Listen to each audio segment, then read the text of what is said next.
Tout en parcourant les articles d'un vide-grenier, l'attention de Coton est attirée par un objet à l'apparence étrange. Mais avant même qu'elle n'ait pu demander de quoi il s'agissait, la vendeuse lui dit avec impatience qu'il s'agit d'un jeu très amusant appelé Friendship Game. Pour jouer avec ses amis, il leur suffit de placer leurs doigts autour de l'ouverture de l'objet et de révéler leurs désirs les plus profonds. Cependant, la vendeuse prévient Coton que si ses amis ne peuvent pas supporter les secrets, leur amitié ne survivra pas. C'est alors que la meilleure amie de Coton, Suzanne, la rejoint et manifeste un intérêt similaire pour cet objet unique. Ensemble, le duo amène le jeu dans la chambre de Coton pour jouer avec leurs plus proches amis, Rob et Courtney. Coton leur explique comment jouer au jeu et demande de ne pas dire n'importe quoi en révélant leurs désirs les plus profonds. La seule règle est d'être honnête et pour remporter la partie, il faut jouer le jeu jusqu'au bout. Après la brève explication, Coton décide de jouer en premier. Comme ils sont tous à un tournant de leur vie, il s'agit probablement de leur dernier été ensemble avant de quitter la ville et de se séparer. Coton craint de se retrouver un jour coincé dans le cercle vicieux des études, du travail et de la famille. Son désir le plus profond est donc de se libérer de la réalité et d'échapper à la dureté de la vie. La personne suivante est Suzanne. Sachant que tout le monde part après l'été pour poursuivre sa carrière, elle a le cœur brisé à l'idée d'être la seule laissée pour compte. Son désir le plus profond est donc de ne pas se laisser affecter par le départ éventuel de ses amis. Puis vient Courtney. Malgré ses mauvais résultats scolaires, elle souhaite être acceptée dans l'université de ses rêves. Enfin, le désir de Rob peut sembler ridicule, mais il veut être performant au lit. Pendant ce temps, à leur insu, un adolescent du quartier nommé Kyle a piraté la webcam de Coton et regarde les amis jouer au jeu. Kyle est un enfant difficile à gérer qui sèche souvent les classes la journée, ce qui préoccupe sa mère qui est très inquiète. De temps en temps, elle demande à Suzanne de le surveiller, ignorant que Kyle enregistre secrètement Coton dans sa chambre. Juste après la fin de la partie, la scène passe à une fête où Coton semble bouleversé de ne pas retrouver Suzanne et Rob. Elle dit à Courtney que quelque chose ne va pas et lui demande si elle les a vus tous les deux. Cependant, inconsciente de sa situation, Courtney rejette ses questions avec désinvolture et offre à Coton un joint à fumer. Cependant, Coton part à la recherche de ses amis disparus. Elle se ferait un chemin dans la foule qui fait la fête. Elle les trouve dans une pièce, mais ils sont dans une situation intime. Immédiatement, Coton sort de la pièce et tape sur le volant avec colère une fois qu'elle entre dans sa voiture. Mais quelques secondes plus tard, une autre version de Coton apparaît derrière elle, tapis sur le chaise arrière avant de l'étrangler. Et à partir de ce jour, Coton deviendra introuvable. Maintenant, ses amis commencent à apposer des avis de recherche dans tout le quartier et personne ne sait vraiment où elle se trouve. Mais un jour, Kyle s'arrête alors qu'il fait du vélo et regarde l'affiche avec inquiétude, comme s'il était au courant de la disparition de Coton. Le jour de la fête, nous voyons Rob et Suzanne sortir de la foule et parler de la chronologie et d'univers infini. Lorsque Rob lui demande ce qu'elle veut dans cet univers, Suzanne lui répond qu'elle veut que l'été dure éternellement afin qu'ils restent amis jusqu'à la fin des temps. En entendant cela, Rob lui dit que cette version de l'univers est peut-être la seule où ils seront amis. Ils partagent ensuite un baiser et plus tard, les deux retournent à la fête et s'embrassent passionnément. Cependant, le préservatif de Rob se brise et Suzanne se précipite aux toilettes pour se laver. Mais bizarrement, alors qu'elle se regarde dans le miroir des toilettes, Suzanne aperçoit le reflet de la chambre de Coton. Et une seconde plus tard, elle se retrouve physiquement présente dans la chambre de Coton alors que le mystérieux Friendship Game tourne dans les airs. Après cette expérience, Suzanne s'évanouit dans les toilettes. Le lendemain, une détective se rend chez Suzanne pour s'enquérir de la disparition de Coton. Au cours de leur interaction, la détective découvre que Suzanne a été arrêtée l'année dernière pour possession de drogue. En grandissant, Suzanne a eu du mal à accepter le fait que son père les ait abandonnés et pour y faire face, elle est tombée dans une addiction. La détective demande à Suzanne si elle prend toujours de la drogue, mais sa mère la défend en disant que c'était seulement pendant une courte période. Enfin, la détective demande si elle était en mauvais terme avec Coton ou si elle sait ce qui aurait pu pousser Coton à partir. Cette question fait réfléchir Suzanne. Plus tard, alors qu'ils apposent des avis de recherche, Suzanne révèle à Courtney que Coton a toujours eu envie de quitter leur ville et pense qu'elle a sauté le pas. Cependant, Courtney a du mal à croire que Coton ait pu partir sans en informer ses amis. Pour étayer son incrédulité, Courtney montre à Suzanne la lettre d'admission à l'université qu'elle a reçue plus tôt dans la journée, ce qui n'aurait jamais été possible sans cet objet mystérieux, mais Suzanne remarque avec dédain que Courtney est la seule personne assez naïve pour croire au pouvoir de la boîte. En colère, Courtney interpelle Suzanne et lui demande si elle pensait vraiment ce qu'elle a révélé pendant la partie. En réponse, Suzanne insiste sur le fait qu'elle le pensait vraiment. Courtney rentre ensuite chez elle et elle est immédiatement accueillie par le son envoûtant de la voix de Coton. Sa présence devient de plus en plus intense, amenant Courtney à imaginer se faire poignarder par un couteau. Soudain, elle reçoit un texto de Rob qui exprime le désir de parler de la disparition de Coton. Plus tard dans la soirée, Suzanne est au travail lorsqu'elle entend quelqu'un l'appeler par son nom. Et lorsqu'elle se retourne, elle remarque la silhouette d'une personne. Suzanne suit curieusement la silhouette et c'est alors qu'une voix l'incite à révéler son désir le plus profond. Et sans prévenir, Suzanne se retrouve une fois de plus debout devant un miroir. Comme avant, elle est transportée dans la chambre de coton, vêtue de la même robe qu'elle portait à la fête. Alors qu'elle regarde sur l'écran de l'ordinateur, le visage de coton apparaît progressivement et demande à Suzanne si son amitié a survécu. À ce moment-là, Suzanne observe impuissante son ventre s'ouvrir. Et elle commence immédiatement à saigner. Cependant, elle réalise rapidement qu'il s'agit que d'une hallucination et quitte son lieu de travail dans un état de confusion intense. Pendant ce temps, Rob l'attend dehors. Il a essayé de contacter Suzanne pour parler de coton, mais elle s'en va en l'ignorant.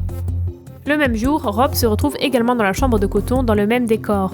Il demande à Rob si son amitié a survécu et mentionne le jeu. En plus de cela, elle le prévient qu'ils vont tous échouer. Soudain, les mains de Rob sont trempées de sang et Coton se met à saigner de son estomac. L'instant d'après, Rob est de retour là où il était, complètement confus. Réalisant que tout semble provenir du jeu, Rob décide de se faufiler dans la maison de Coton et de voler l'objet mystérieux.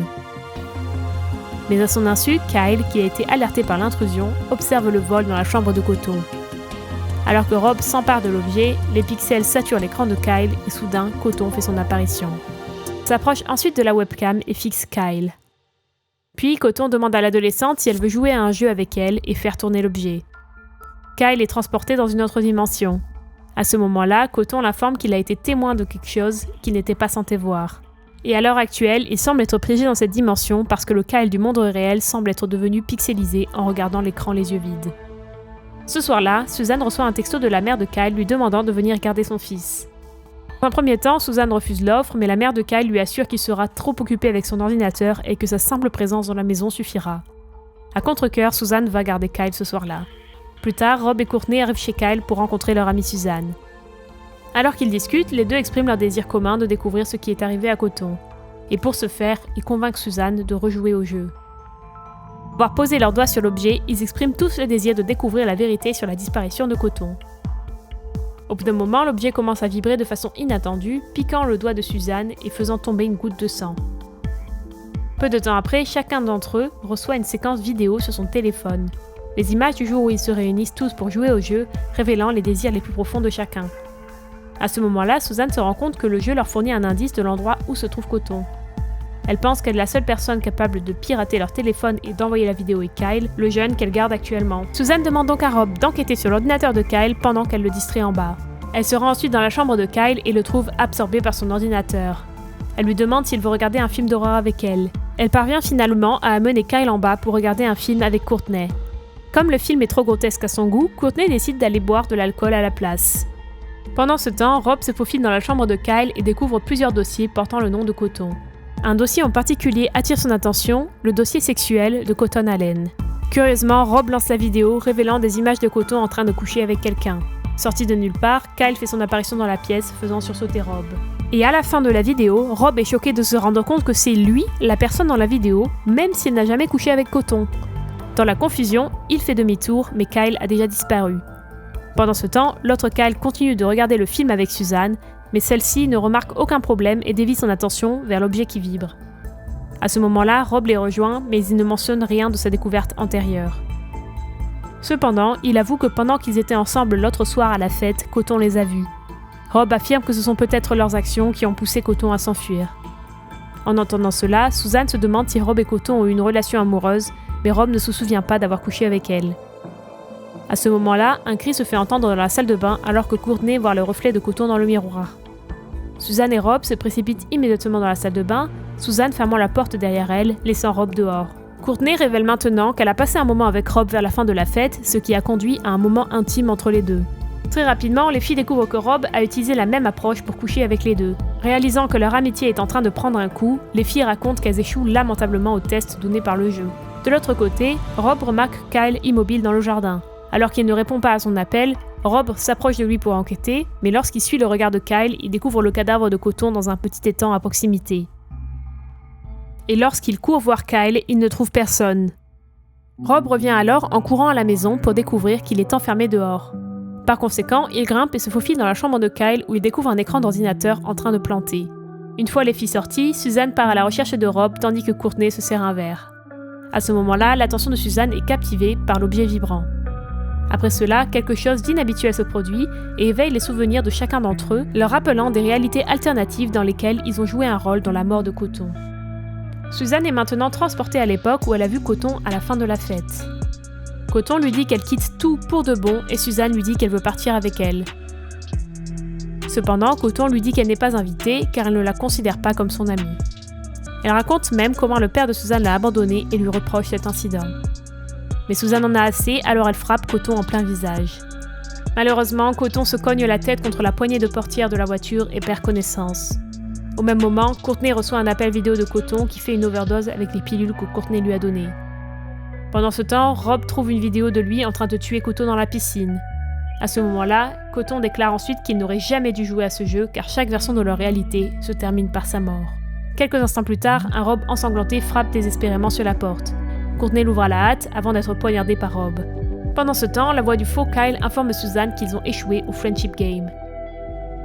Suzanne parvient alors à s'échapper, mais elle est témoin de Rob qui poignarde brutalement Courtney.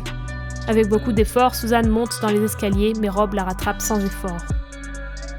Il tente ensuite de poignarder Suzanne, mais elle le supplie désespérément d'arrêter et lui rappelle qu'ils sont ses meilleurs amis.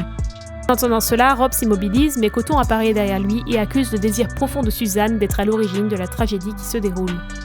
Maintenant, alors que l'objet tourne, Suzanne et Coton se trouvent transportés dans une autre dimension. Suzanne exprime sa crainte que Coton ne l'ait abandonnée comme l'a fait son propre père. Pour cela, elle détestait son père mais assure à Coton qu'elle ne la déteste pas et qu'elle ne la détestera jamais. De plus, Suzanne s'excuse de l'avoir déçue et tend la main à Coton. Puis, les deux filles trouvent du réconfort dans les bras l'une de l'autre, se réconfortant et se prenant dans les bras. À ce moment-là, la timeline change et ils sont de nouveau revenus au vide-grenier. Et comme au début, Coton est captivé par cet objet mystérieux. La femme essaie à nouveau de le vendre à Coton, mais Suzanne se moque d'elle, cette fois, déclarant qu'ils n'ont pas besoin d'un tel jeu pour tester leur amitié. Alors qu'elle éloigne Coton du stand, Suzanne fait demi-tour et voit la femme avoir un bug. Alors que les 4 amis se rassemblent autour de la voiture, Coton interroge Suzanne sur son désir le plus profond. Suzanne répond joyeusement que son souhait de rester avec ses amis pour toujours s'est déjà réalisé. Ensuite, les amis s'en vont ensemble. Dans la scène finale, 2 femmes d'âge moyen s'approchent de la vendeuse et observent l'objet bizarre. De la même manière qu'elle l'a fait avec Coton, la vendeuse leur parle du jeu de l'amitié en mentionnant qu'il ne coûte que $10 et qu'elles peuvent l'essayer dès maintenant.